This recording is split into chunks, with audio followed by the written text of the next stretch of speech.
Let's listen to Chapter 4. Who are you? Chapter 4. Who are you? This, no doubt, is one of the most pivotal questions you will ever ask. You spend your entire life serving you, buying things, fighting fights, arguing, loving, feeding, exercising, earning. So the you, we spend our entire life serving you. So that's one you. And this is, I think, really the most confusing part of this whole question of self, which is how do we deal with you when, depending on what situation we're in and what angle we're looking at, you is all of these different slices. And so I think one of the first things we run into is limitations of language around I and around you.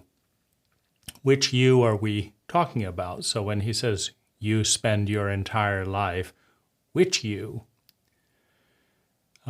Because it's the body that buys things or does things. It's the thought that thinks I should buy things. Is the body you? Is the thought you? And learning to satisfy needs for an image of you, a persona. So we have you, we have an image of you, we have a persona that doesn't even remotely resemble the real you. It's no one that doesn't even remotely resemble the real you. And I guess the first question would be, what is the real you? And I think that's quite subjective. Like that's where we'll have people who are emphasizing, for example, spirituality say, no, the body isn't the real you, the physical world isn't the real you. But you'll have people emphasizing the materialistic world saying, pipe dreams, fantasies, heaven after, that's not real. The real you is this, right? So I think wherever we are, that's the real us from the perspective of where we are. And the other versions, those are not the real you. In our parents' eyes, the real you, the good you, the one that's a part of this family doesn't do that. You don't think those things and do those things. You're a good person. In other words, you're my version of you. Right? So that's a very easy territory to slip over. And, one of the interesting scientific insights into any model is that in any model of reality, there are certain assumptions that can't be proved from within the model. And definitely we're in that territory, meaning Mo will make statements about you and the real you. But within the models that he's using, there's not going to be proof that that's you or the real you. If you believe and enter the model, the paradigm where this is the real you, well then you've made that assumption, that supposition. Now you're into that world. But the real you, the not real you, the authentic you, the inauthentic you, these are all very, very shaky assumptions. Wonder that your true needs are never satisfied, perhaps never addressed. So the true needs are never satisfied. What are the true needs? Like, is it a true need that we need air? Some would say that's the ultimate true need. We need air. and just 4 minutes of absence, then all these books and all these theories are irrelevant. If we have air, the true need, then we can satisfy the superficial needs of ruminating about what our true needs are. Or even identified to start with. The illusion of self is one of the deepest, multi-layered illusions humankind has ever needed to decipher. Philosophers, theologians, and psychiatrists have all tried to see through this illusion, and yet nearly all. So this in and of itself is a paradigm, meaning you have to start with the assumption that the self is an illusion, right? That is the supposition of many spiritual texts. The self is an illusion. On the other hand, it is the supposition of many selves that all of these spiritual texts are quite ephemeral and illusionary. Of us still wear masks on top of masks. The illusion starts. Now, I want to bring in a paradigm here as he's talking about masks on top of masks on top of masks. Well, one of the great journeys that we've been on over the last 100 years is trying to define the real reality. And we used to say, this was a cause and effect reality where these are solid objects and that's the real world. But then we said, no, that's not the real world. The real world is the world of physics. And in physics, there's not, these solid objects. There's all these kind of rotating particles. And then we'd say, well, the real thing is the energy that's, was there in those particles that's moving those particles. And then there's subatomic particles that don't seem to fully do the same things that atomic and larger particles were. Which is the real one? And I think the question in and of itself is somewhat of an illusionary question. In other words, if you don't ask the right question, you don't end up in a useful place. And I think, our drive for certainty leads us towards simplicity, because reality is more complex than we are capable of conceiving. And it's worth noticing that inside a finger, there is more activity at a subatomic level than the conscious mind can catch up with in an entire lifetime. Meaning, if you just took this little bit of your smallest finger and tried to keep up with the activity inside one atom within one molecule of that finger, the subatomic particles are moving faster than you can think because your thoughts are slowed down by language. To think something, that moved to the left, that moved to the right, that moved to the left, that moved to the right, you've got to say those, and you've got to say them slow enough that you can grasp the distinctions between the sounds and the words and know what the word. I mean, you could start. You can't keep up with that. So that is the left, that is the right. But while you've said that is to the left of a single subatomic particle, the subatomic particle has moved around thousands of times, faster than you could say one movement. In other words, the human consciousness cannot keep up with the complexity of reality. And so it has to build dumbed down models, which Mo's doing here, that are useful but complete delusions. And one of the most interesting delusions we have here is, you have the paradox of, right? The paradox of the tree and the person climbing the tree with a chainsaw and cutting out the branch or the trunk that they have climbed above.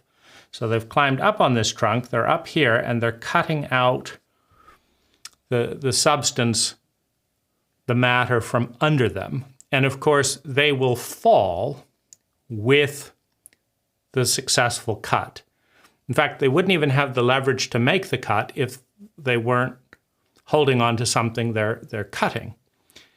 And so then you fall with the tree, down to the ground again. Well, one of the interesting things that many people do with words is all thoughts are in words, so the little head and stuff that we're going to get into is resting on words. Words that Mo is conveying in the audiobook to undercut the very words and observer and speaker of those words that is required to understand the book. So we're into one of these dynamics where Mo is going to try and cut out the tree that we're attached to with ideas that ideas are not us and are just parts of the brain that have nothing to do with us.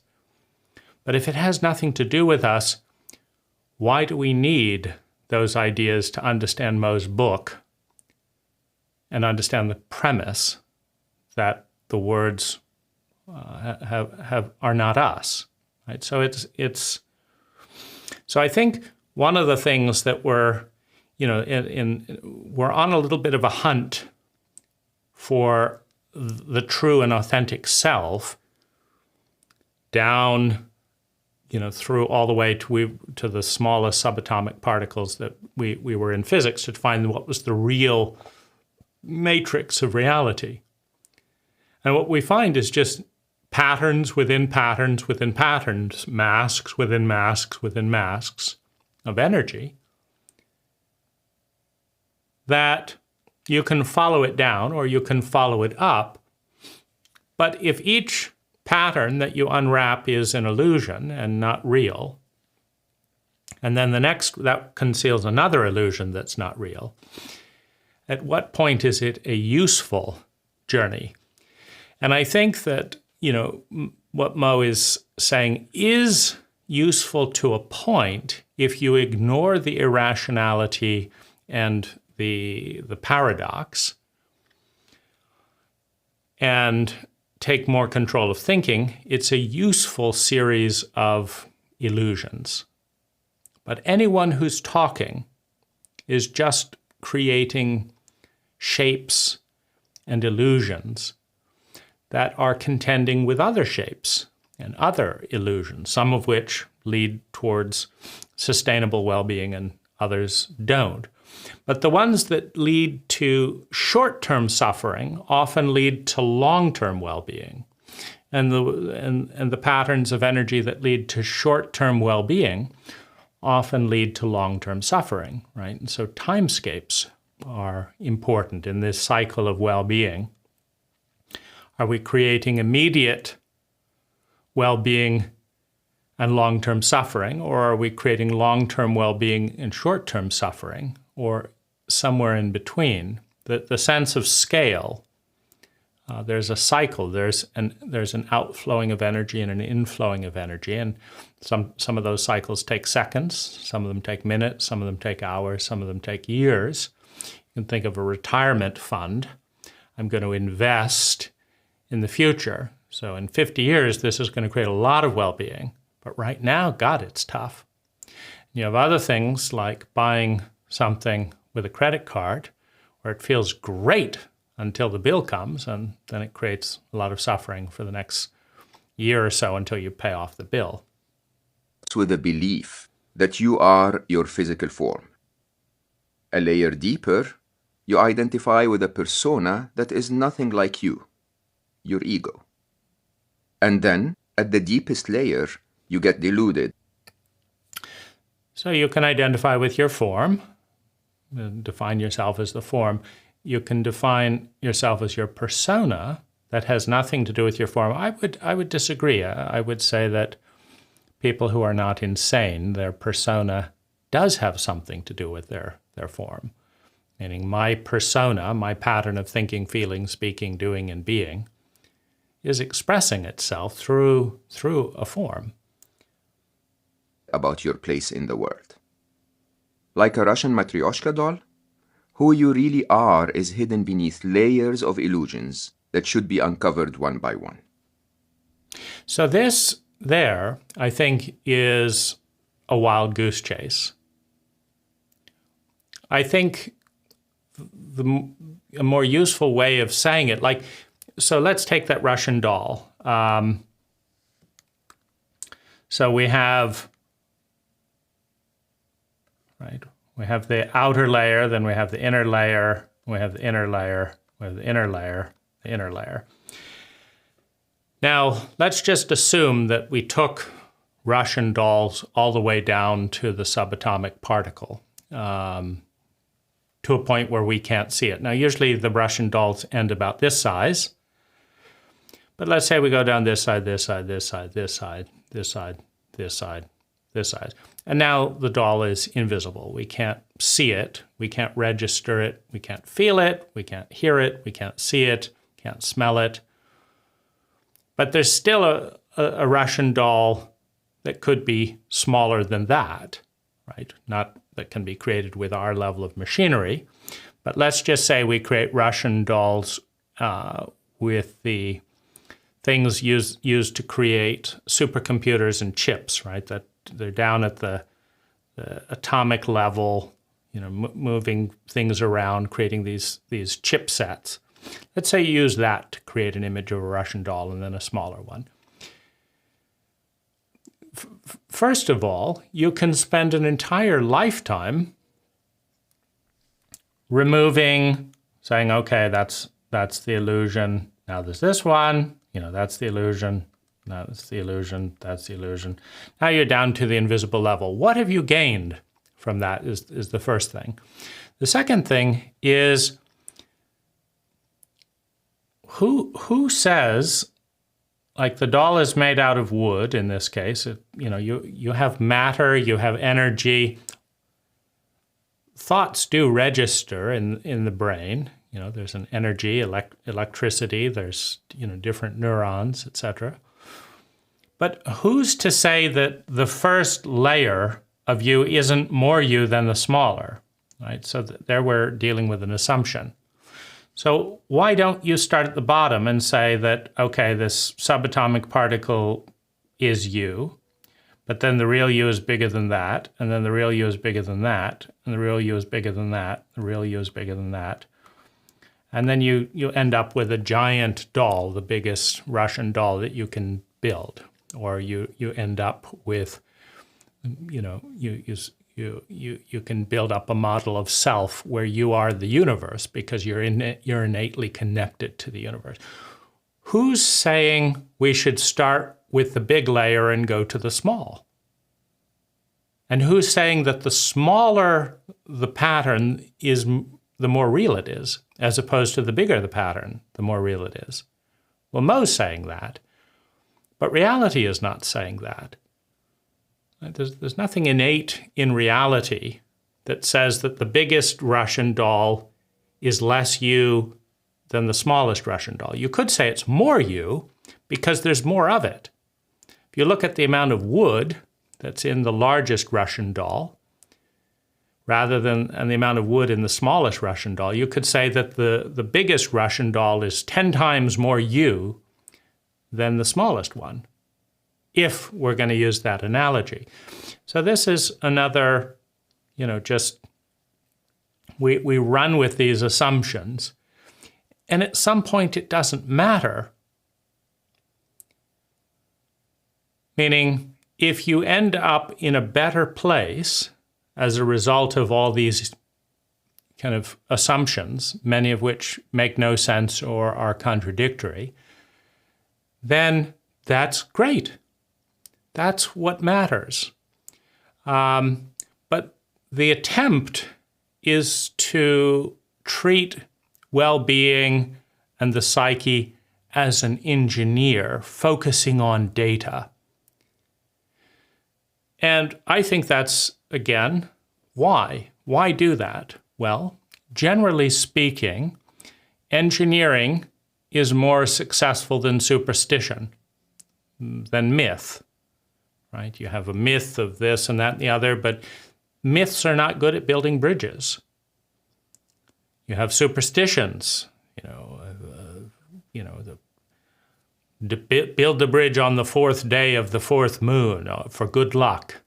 Yeah, it doesn't work too well, does it? Holding up the engineers, sitting around, millions of dollars a day in interest, paying people to sit around until the fourth day of the new moon. Superstition doesn't work as well as engineering. So we're leaning towards the scientific approach because it is the prevailing paradigm of our age, based on the fact that it works in physical areas more reliably than anything else works. And we like things that work. Things that work make us happy, generally speaking. Although, of course, that's also nonsense because we have made nuclear bombs work very well, and they didn't work out very well for the happiness of people in Hiroshima or the Pacific Atoll where we do all our testing, and all the radiation. I mean, so there's a tremendous amount of shaky ground in almost every sentence. And if we're going to pursue an engineering approach, then we need to look at the blocks with which we're building this supposedly scientific response to well-being. When you uncover these, first you'll find out who you are not. Then... Why? In other words, if you discover the Russian doll and you discard the big one, why do you discover that that's not who you are? There's the layer in the onion analogy, right? You keep peeling back like layers in the onion. But I wonder how the onion feels. Does it say my first skin is, oh, that's not me, that's just the rough thing? And then the biggest part of me, the big layer, that's not me? Now, if you're a chef and you want to cook with onions, do you peel them all back and then use this last little layer and say, this is the real core of the onion? It may be the core of the onion, but it's also the smallest part of the onion. And so if you throw away the biggest part of the onion, then why is that a good idea? Like if you've got to cook soup, onion soup for 100 people, and you throw away 90% of the onion, and why stop there? You could just peel, smaller and smaller till nothing, right? And just have empty onion soup. It's just quite shaky. You'll keep shedding layers until you reach the one that's solid and real. Now that's the fallacy. You'll keep shedding layers until you reach the one that is solid and real. This is a mythology. Like there has never been a human being that has shed everything, then there's no human being. And the idea that you will reach the one that is solid, like we can look at how flaky all of this is. So this is presumably that Mo has reached this solid truth. But look how flimsy it is. Now, if you throw all this away, I mean, is that a good idea? Like I would say that this is scripted nonsense, meaning it's very confusing and paradoxical, and yet, why throw it away? In other words, I don't actually think that what I'm doing is as useful as what Mo's doing, because I'm peeling back Mo's onion, and the truth is, going along with it might be more useful, even though it's all bullshit, right? The placebo effect, for example, which you could say is useful, is actually the single most potent medical technology in the world. 0 side effects, up to 40% response. In cases of hypnosis, surgery without anesthesia, the complete placebo effect. What could be better than belief in nothing with no side effects and no cost? It's heaven. Like, there's nothing close to the benefits of the placebo effect in the entire history of medicine. And it is nothing but believing something that isn't real, that is useful, right? What does the hypnotist say to the person about to have their leg amputated? You're going deeper and deeper. You will feel no pain. What do you mean you'll feel no pain? Your leg isn't going to be bothered that half of it is removed? This is important medicine that's going to make you healthy. You take the placebo, you feel healthy, right? One placebo surgeon for knee surgery. You can take out this whole cartilage and rebuild this thing. But what he did was he just took people in, made little incisions and said it's done, and they got better and walked. But the areas he poked his knife had nothing to do with the cause of the surgery, and it had no direct rational connection. It was pure belief. Belief in the part of white coats made people important, belief that surgeons were the real deal. Right? And so we believe, our current belief is in science. And so we are going to believe in Mo as a priest, right? The top of Google, the pinnacle of data, is going to lay it all out the way it really is. And then you're going to be happier. Well, I think that's true. People have a lot of faith in science, and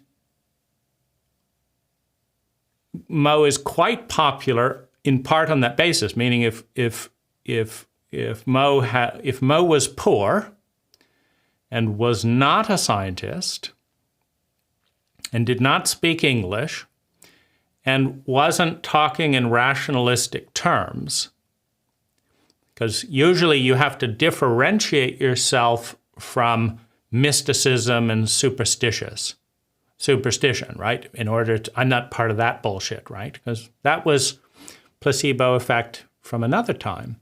You have to differentiate yourself. It's none of that. We're in the solid ground of data, right? It's like, okay, I'll follow you in there. I'll believe you, Mo. And it will work. Not because it makes much sense, but it makes sense within the assumptions, the presuppositions of our current paradigm. And that's important, right? That's important.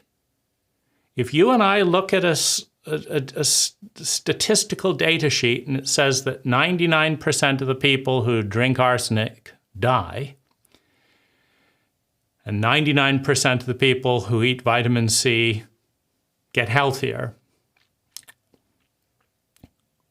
we're going to avoid the arsenic and have the vitamin C because we believe in statistics that are objectively proven, right? But it is, there's a lot of superstition in any science today, starting with what you're going to test, of all the things you're going to test, starting with the reaction and what gets published, right? It's just look at Rupert Sheldrake, a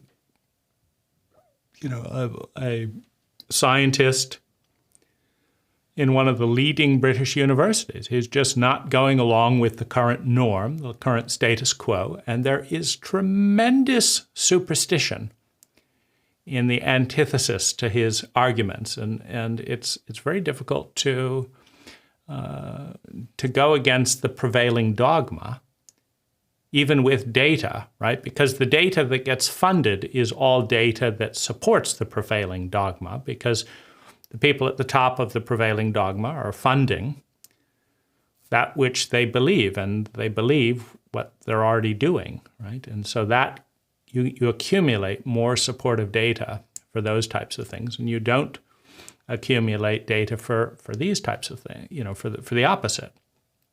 Now let's continue. And the tests of perception and permanence. The perception test is based on a simple subject-object relationship. If you are the subject able to observe objects around you, then you are not the objects you are observing. So that's a supposition that if you can observe your finger, you are not your finger. That's a finger, you're not your finger. Now, you can also say, I observe my hat, I'm not my hat, right? But who comes up with this stuff? Okay? You are not what you can observe. Says who? Because you can play that both ways. You can say, yes, my finger is an object, but if I cut it off, I will feel pain. Well, then you can say, well, is it really you that feels pain because you can observe the part of you that feels pain and that part of you doesn't feel pain, so is that really you? Well, why not just chainsaw up the bodies of everyone, since it's the quickest way to get beyond the real stuff, and let's all just look at the chainsaw remains of our bodies, because clearly there's a witness that could witness. People have near-death experiences, their body is half dead, or they stop and they float out above their bodies. They look down, they remember operating room instructions, and they realize they're not their body. The body is not the real them. Okay, so what, just get rid of all of our bodies? Right? So this is a very, very deep set of assumptions, and none of these models work if you question the assumption. The whole thing goes down into chaos, into nonsense. You've got to start with a set of assumptions that cannot be proven. And in this case, you certainly cannot prove that anything that you witness isn't you. In fact, you could prove the opposite. You could say that this pen isn't me. Well, it has a relationship, right? It's moving because I'm moving. So why is this pen not me? Don't we come from the same Big Bang? Aren't we both part of time? Why aren't me and the pen part of a whole that is completely interconnected in space and time? And then this pen is here because I bought it, right? So you could say it's mine, right? And I'm moving it. So it's certainly got a relationship with me, just like my hand does, right? It's a closer relationship in some ways. I'm moving my hand. I do things with it. I protect this hand. But the whole premise that anything you can observe is not you is an assumption that I'm curious what the point of it is. If you are looking at this book, then by definition, you are not this book. Right. Yeah. So once you assume that, you can then say, well, of course, you're not this book, etc. But this book is affecting me, meaning I'm here talking to you because of that book. So the book has something to do with me. It's in my sphere of influence. It's in your sphere of influence. And the trees around me that give me oxygen, they have something to do with me too, because if those trees didn't exist, which I can observe, then I don't exist and you don't exist. We exist because of trees. Now, I think it's a weak argument to say that the trees are not you, but you could not exist without them. Well, seems pretty interdependent to me. The only way to see planet Earth is from a vantage point outside it. No, that's not true either. Who's making the assumption that there's only one way to see the planet Earth? There's trillions of different ways to see the planet Earth, from trillions of different perspectives, at trillions of points in time, and at trillions of points in space. I would say to see the spherical shape with some degree of certainty, you've got to be far enough away to see the spherical shape. But to see, this is part of Earth, and to see this part of Earth, being on the moon is not useful. You cannot see a pen from the moon. Even the best telescope won't let you see a pen from the moon, right? So to see the Earth in the form of a pen, you need to be here. To see the Earth in the form of a circle, you need to be far away. See? The permanence test, on the other hand, relies on a simple question of continuity.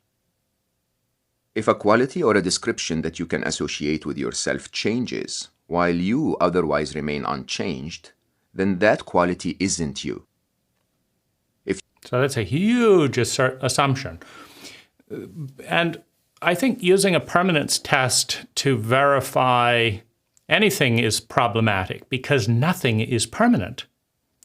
You can start from the moment of the Big Bang to the present time, or you can go theoretically before the Big Bang, and you could say, did the laws of physics apply before the universe magically popped into existence with the Big Bang? How do you know? It certainly wasn't the same. If you go back in time, then, okay, you go before the Big Bang begins, and then you say that nothing after the Big Bang is real because it changed and has been changing ever since. So the permanence test is, first of all, flawed from the point of view that nothing is permanent. Nothing ever has been or ever will be permanent. It all changes in different cycles. Some things change every millisecond, some things change every second, some things change every year, some things change every billion years, some things change every trillion years, and some things change every trillion years. And some things change before the Big Bang versus after the Big Bang, right? So where's a single thing? Now, what we're really looking at as relatively short-lived patterns of energy is what stays relatively solid in relationship to our short time span. But none of us know for certain. The world is supposedly, or the universe supposedly is, in the 15 to 30 billion year range. And they make up new things all the time, right? 1 year, back in biblical times, the world was 6 years old. Right? 6 years old, 6,000 years old. That was what it was back in the, So then they discover it's billions of years old, tens of billions of years old. They discover there's a trillion possible galaxies, then 3 trillion a few days later. So these stories are not fixed. Science is constantly redoing itself.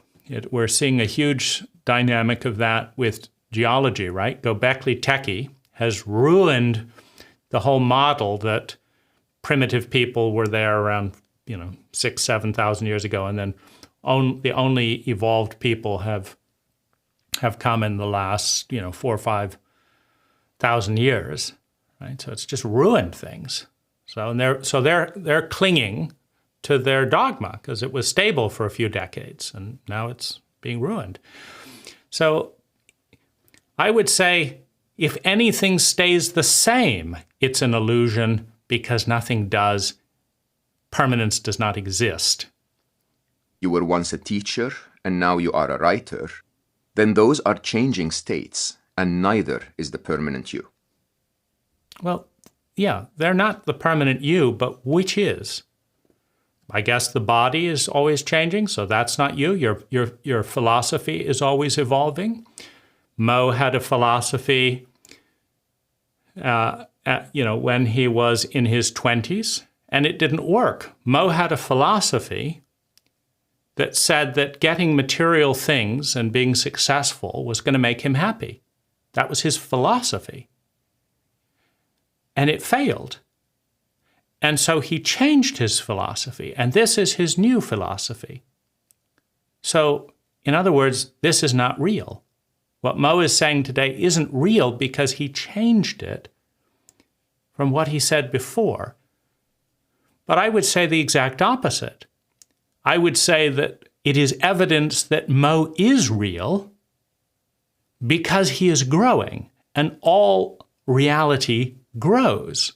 That's the nature of life, to go from something as small as a pea when the Big Bang first happens and exploding into bigger and bigger dynamics and constantly changing from that moment until today. So I would say Mo is real because once he thought these things that turned out to be false, now he thinks these things which will turn out to be false, and then he will think other things. Not only that, as has happened throughout the history of evolution, people who start off believing Mo's book and take it to a certain point will reinvent it in new language, in new way, and it will grow, thus proving that Mo's ideas are real. And Mo is changing and adapting ideas from different sources, iterating them, proving that they're real because they're changing. In the previous chapter, in a stark departure from the modern belief, we established that your thoughts don't define you. You are not your thoughts. So this is useful because it establishes a clarity of a distinction, but it's also bullshit. The thought, you are not your thoughts, is not you. So then don't identify with it and don't let Mo change you with those thoughts. Thoughts are seeds that play a large role in the ego, in the I's attachment to who it is, to its patterns. Now, if thoughts are not you and are thus not real, because they change, right, and you can observe them, then why bother with any of Mo's books? All he's trying to do is change your thoughts. He's not changing your body. He's not giving you a massage. He's not giving you any money. He's giving you different thoughts while telling you that those thoughts aren't real and that they're not you. Okay, so why listen to them? Why not just listen to Mo's chatter and let go of it? Right? But that obscures the fact that cults are cults of thought, that predominant paradigms and predominant thoughts in our modern world about science, etc., organize and direct 90% of all time, money, and natural resources within that cult. They're directed by thoughts, and the outer reality is created by those thoughts to a large extent. And so, why diminish the thought, right? And again, it's how you use it. I think Mo is doing a great job of using all of this nonsense to make his life better and to improve the lives of other people, right? Presumably, I'm getting something out of this conversation, which I wouldn't be having if it wasn't for valuing Mo's perspective and wanting to respond and integrate it for myself. And so, this is something I'm choosing to do on my Sunday afternoon. And is what I'm doing with it any use? Right? It's liquefying and breaking down the structures of assumption that Mo is building up. Is there something good about that? It teaches thinking. It teaches the art of creating and destroying thought. And that is a vital skill to have so that you can create thoughts that are useful and destroy the ones that aren't. This holds up to the tests. Your thoughts don't survive the test of perception. If you are your thoughts, then how could you observe them? They pop up in your head like images on a screen. Well, I can observe my thoughts, I can observe my fingers, I can observe my feelings, and I can observe my observer. Meaning I can be present to the part of me that in Buddhism is known as the witness. I can be present to that. And so, but what's left? If I'm not my body, I'm not my thoughts, I'm not my feelings, I'm not the world, then you arrive at the enlightened state of I am nothing. Okay, so that's where that thought leads. But the thought that leads there is an illusion. So what's left? Right? Now, are you very useful in that state? Right? If you understand that everything that I've said and everything that you've said and everything that Mo has said is a thought that's organized with language, and that it's all an illusion, it's not you, and has nothing to do with you, well, where does that leave you? Does that leave you being able to raise your kids, bring a smile to your wife? It's not me. You could say that is me. That's my relationship, and I want to see a smile on my wife. My wife is a part of me, and so I'm going to do what's necessary to make a smile happen. I could do that. I would be responding and owning, or I could say, well, that's not me, and the thought that I'm not being a very good husband, that's not me either. I'll just sit here noticing everything that isn't me, right? And other people will notice that I've believed all those thoughts, that I'm not me, and say, well, why did he believe all those thoughts? The garbage needs taking out, right? And so there's different ways that you can flow and get hung up on any of these things. You're not the image, and you're not the screen. The fact that you observe them is evidence that they are a different entity altogether. There's zero evidence of that. The fact that you observe them based on the supposition that what you observe is not you, which is complete bullshit, because you had to come up with that thought that you've said isn't real and that isn't you. So why are you attached to the supposition? In other words, as soon as Mo makes supposition that he calls facts, which aren't facts, he's attaching himself to those beliefs while saying, that's where we come back to the person on the chainsaw, that anything he thinks and believes isn't him. Well, then who's coming up with these assumptions if they're not him? And why those assumptions as opposed to something else?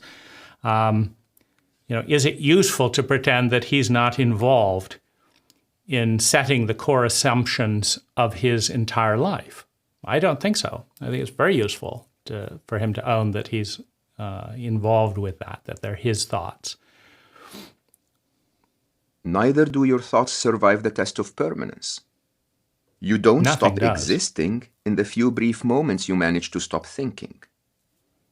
The moments when they cease to exist while you don't, and the moments when they... See, you have to look at things on both sides. You don't stop existing in the moments you stop thinking. And you don't stop existing in the moments you are thinking. Right? You don't stop existing either one, because it's not an either-or equation. But you are smaller if you have zero thoughts. You can make your brain dead, and then there will be no thoughts. But there is less of you in a brain-dead body than there is in a thinking body. So, but not in Moh's equation, because that's pretty easy. They used to lobotomize people to discourage imagination and the forward, certain fantasies and stuff. They just lobotomize people. And it is one way to do it. Just all these people, their chattering minds, who just numb off whole portions of the brain, and then you can be the real you. But is that does that lead to a good result? It doesn't, right? So you see the theory is shaky. A change while you stay constant are evidence that they are a separate entity from you. I don't even think there's a gap between the observer and what's observed, because you do not stay constant. Like if I see a hand, and now I see another hand, the theory in there is that the witness was constant. But no, if the witness was first observing this hand, and then this hand, the witness is observing something different. And if the observation is the definition of self, and the observation is changing, then the witness changes based on what it witnesses. Thoughts fail both tests, and that's why they are not the real you. So you invent a test, then claim that they fail it, and then continue with your assumption. But there's zero proof of that. Let's apply those simple tests to the other identities people associate with. This is a long chapter, by the way, full of new ideas, so I suggest you get ready with a refreshing drink, a comfortable seat, and surely a clear mind. Well, the comfortable drink is part of the part of you that isn't there. Your body is the most fluid thing imaginable, right? And that's, again, depending on the outside to enjoy the ideas, which are your thoughts. So Moh is not saying you're not your thoughts and you're not your body. He's saying tend to your body, that is you, and it will help you absorb my thoughts and get rid of some of your thoughts. Because my thoughts are better thoughts than your thoughts. Nobody writes a book to help people if they don't think that their thoughts are better than the other person's, average person's thoughts. It's the whole supposition.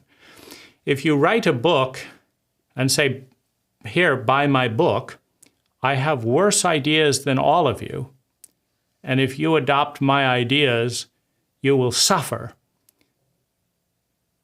then you're sociopathic or insane, right? So anyone who writes a book says that my ideas are better than your ideas, and they're mine, right? Well, if that's not you, right? So then it's a very shaky territory. Who are you not? Before we get to who you are, it's easier to strip away the layers that you obviously are not. Your body is the form that the whole world identifies as you. Your facial features, fingerprints, and DNA uniquely identify you. Everything you are is associated with this body. It must be you. It surely isn't anyone else. But be honest now. Have you ever looked in the mirror and felt that it wasn't you looking back? I have. I still do. Yes, but have you ever looked in the mirror and felt that it was you looking back? Right? So you can't delete half of the data set or most of it. Meaning if 90% of people 90% of the time look in the mirror and say, oh, that's me. And then 10% of the people 10% of the time look in the mirror and say, that doesn't look like me. How is that proof? Have you ever watched yourself on video and thought, that looks weird, or I really can't relate to the way I look? Have you ever heard your voice on a recording? Did it sound like you? Until the day my publisher asked me to record this audiobook, I always thought I sounded like a little girl.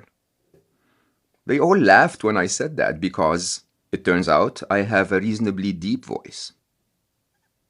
Even if you have not felt unrelated to yourself in that way yet, you surely will as you age. So Mo has first established that your ideas and your thoughts are not you. Now he's saying that because you think that you don't sound and look the way that you do, that your body isn't you. In other words, he's saying you look in the mirror and you have a thought that that's not you. And so therefore, the thing that isn't you should be used to reference the fact that the next part of you isn't you either. Why wouldn't you go backwards and say, I look in the mirror and I think this isn't me, but my thoughts aren't me, so who cares? This is me, right? So you can see how slippery this is. Or when your physical form changes while you continue to feel the same inside. Think about the test of permanence. If the body you see in the mirror now is you, then who was it when you looked at your body as a 6-year-old? Was that not you? Now, the witness that looked at the body when you're 6 years old, the 6-year-old witness, is also changed from the 30 or 40-year-old witness. That's, in fact, the biggest change in any way, in many ways. So, if we don't mature as a witness, then, first of all, evolution is all about change. So, again, we're back in this territory. Now, I think, we can go through the entire book and break every single assumption down into nonsense. And you can do that with any of them, by the way. It's not worth doing unless you're at a risk of believing a book. Like if you believe the Bible is the book, that's the thing you should look at sentence by sentence and do this kind of analysis. Because if you do it, you will realize it is utter and complete nonsense, right? So you only want to do this with something that you respect and value enough to want to have a free relationship, a playful relationship with. If you understand that it's all nonsense, but it's nonsense created out of love. This is nonsense created by an artist, by a lover of people. Mo loves human beings and is looking for the beloved, the son that died in all of life. And he's doing a wonderful job of finding the beloved, creating love, seeing love. Wonderful. I am deeply moved by Mo's journey into this territory. And it's as nonsensical, right? It's as nonsensical as many journeys, right? Starting out with good questions, building suppositions and premises that don't hold up more than many others do.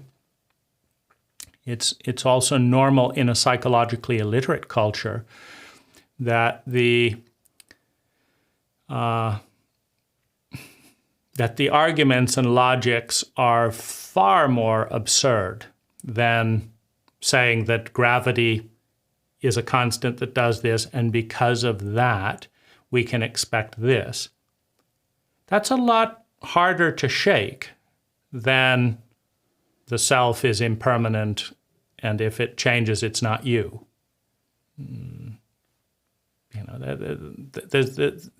That's just made up, right? And history shows us that the majority is always wrong over time. Right? Whatever the majority thinks today is inferior to what a competent minority thinks today in that same territory, right? The majority never catches up to the top 1% at the same time, or there would be no difference, right? Progress happens at a slow pace. So it's not that, we've had a lot of ideas that have proven to be nonsense, including that the earth is flat and stuff, and all of them are useful. But we have a long way to go in psychic territory. And the scientific method is a good one. And in science, results need to be predictable, and they need to be verifiable on the outside, and they need to be critiqued. And it is assumed that the model is limited and is the working model until proven otherwise. So I think I'll mostly just have these little conversations in my mind as I go forward with Mo's book. I think that if you can use this book to be 5% happier or 10% happier, you should absolutely do it. Because it's fun to be happy rather than to be miserable. And so that's what I'll focus on going forward.